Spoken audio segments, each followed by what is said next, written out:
katotohanan na ang isang Sara Duterte na Vice President ng bansang Pilipinas, walang ibang ginawa kundi ang siraan ng kanyang sariling bansa. To the expense or at the expense of the Filipino people's money. Pumunta sa Dahag, anong ginawa? Ilang buwan siya doon? Magkano ang ginasto dyan? Pera mo ba talaga? Personal bang pera mo? Tambalustay? Ang ginasto mo dyan sa Dahag, Netherlands? Or kinuha po ninyo dyan sa budget ng Office of the Vice President? Kaya makikita natin, puro junket itong ginagawa ng lokang ito eh. Pagkatapos sabihin ninyo, ito raw po ang dapat manalo sa 2028 election. Nunca.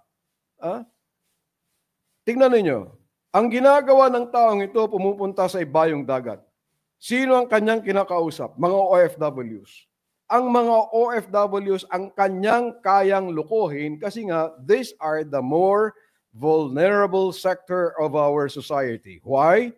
Dahil nga, siyempre, sa kalungkutan, nandun sila sa ibayong dagat, hindi nila kapiling ang kanilang mga pamilya.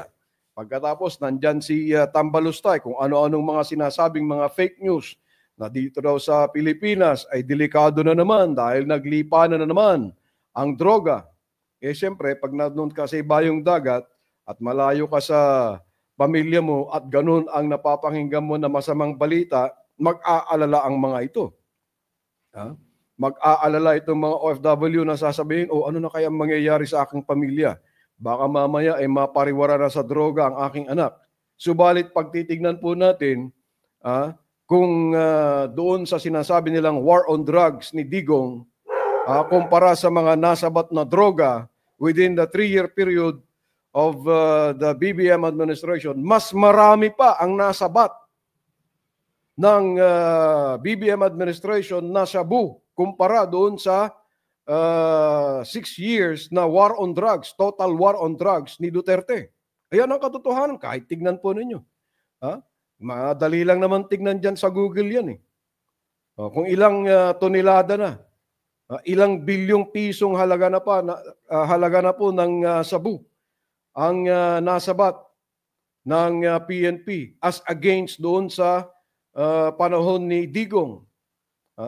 Meron nga silang nasabat na kung saan dyan sa yung pinalusot nila sa customs, pagkatapos sangkot pa itong si Pulong Duterte. Itong mga fake news na ginagawa ni Tambalustay talaga, mga kabayan, mga kaboses, walang ibang layunin kundi siraan lang ang ating bansa. And do you think this will give any benefit sa ating bansa, lalong-lalo na po sa turismo? Naturingan ka ngang Vice President pero wala eh. Wala kang talagang ginawa kundi ang manira dahil sa napakatayog, napakataas na ambisyon mo. Ang maging presidente agad-agad. Ang maging presidente forthwith. Anak talaga ng tokwa, oo.